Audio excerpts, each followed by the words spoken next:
Oke, hari ini kita bakal bahas cerita yang wow.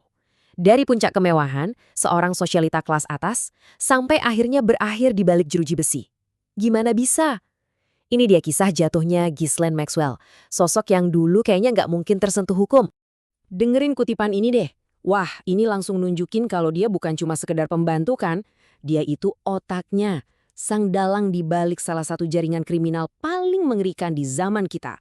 Nah, ini yang mau kita bongkar habis-habisan.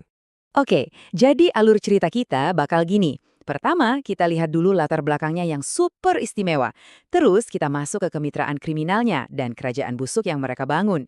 Habis itu kita lihat gimana semuanya hancur berantakan dan terakhir putusan hakim. Nah, untuk ngerti siapa Ghislaine, kita harus mundur sedikit ke akarnya. Dan akarnya itu ayahnya, Robert Maxwell. Seorang pria yang punya pengaruh gede banget dan bisa dibilang bayang-bayangnya itu ngebentuk seluruh hidup Ghislaine.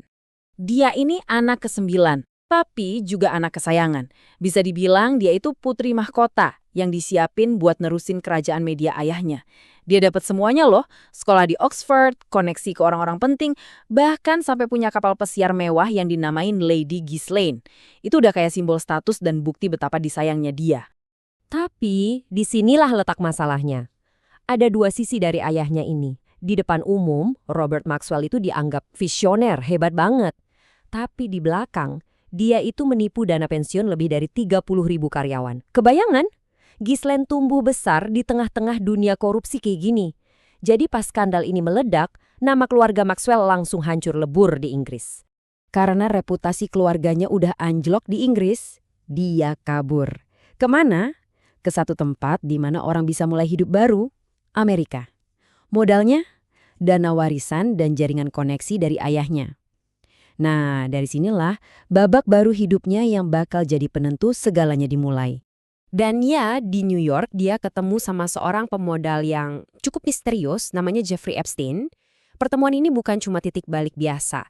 Ini adalah awal dari perubahannya dari seorang sosialita menjadi seorang predator. Hubungan mereka ini nggak instan ya, ini tuh proses, sebuah evolusi. Awalnya cuma kenalan di lingkaran pergaulan orang kaya, terus jadi makin dekat, jadi pasangan. Dari situ jadi rekan bisnis, sampai akhirnya mereka jadi komplotan penjahat yang ngeri banget. Nah, ini poin yang paling penting. Jangan sampai kita mikir dia cuma korban atau bawahan yang dimanipulasi. Salah besar, bukti-bukti malah nunjukin kalau dia sendiri berubah jadi predator. Sama berbahayanya dengan Epstein. Oke, sekarang ayo kita intip kerajaan yang mereka bangun bareng. Sebuah dunia di mana di luarnya itu kelihatan glamor, penuh kekuasaan. Tapi di dalamnya ada kejahatan yang nggak bisa dibayangin. Jaringan pertemanan mereka itu gila, luas banget. Ada nama-nama besar di sana. Tapi penting banget nih buat dicatat. Punya koneksi sama mereka bukan berarti orang-orang ini terlibat kejahatan ya. Ini cuma nunjukin betapa kuatnya pengaruh dan akses yang mereka punya di kalangan elit dunia. Peran Ghislaine di sini tuh spesifik banget dan krusial. Dia itu wajahnya, sosok perempuan yang bikin para korban muda merasa aman dan percaya. Dialah yang merekrut, dia yang ngejagain mereka, bahkan dia juga yang jadi pilot helikopter buat nganterin orang ke pulau pribadi Epstein, tempat sebagian besar kejahatan itu terjadi. Tapi ya gitu kan, nggak ada kerajaan jahat yang abadi. Nah, sekarang kita masuk ke babak di mana semuanya mulai hancur berantakan. Dimulai dari gugatan pertama, sampai akhirnya dia ditangkap secara dramatis. Ini benar-benar kayak efek domino. Satu korban mulai berani ngomong, terus yang lain ngikutin. Satu persatu. Setiap gugatan baru itu kayak retakan di tembok kerajaan mereka. Puncaknya, ya pas Epstein ditangkap dan secara mengejutkan meninggal di penjara. Begitu Epstein mati, semua perhatian langsung tertuju ke siapa lagi kalau bukan Ghislaine Maxwell. Dan dia, tiba-tiba, hilang. Lenyap gitu aja. Dalam sekejap, dia jadi salah satu buronan paling dicari di dunia.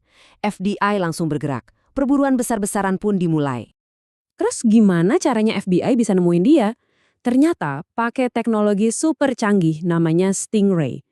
Alat ini, gampangnya, nyamar jadi menara sinyal seluler buat nangkep sinyal handphonenya Ghislaine. Dan jebret, FBI berhasil lacak dia sampai ke sebuah rumah terpencil di New Hampshire.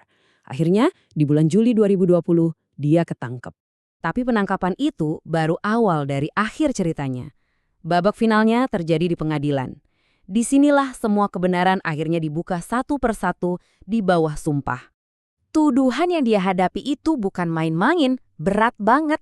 Ini bukan cuma kasus ringan, tapi serangkaian kejahatan federal yang sangat serius, termasuk beberapa kejahatan paling keji yang bisa kita bayangin. Di pengadilan, untuk pertama kalinya, suara para korban benar-benar didengar. Kesaksian mereka yang kuat, detil, dan menyayat hati itu benar-benar menghancurkan semua pembelaan Ghislaine.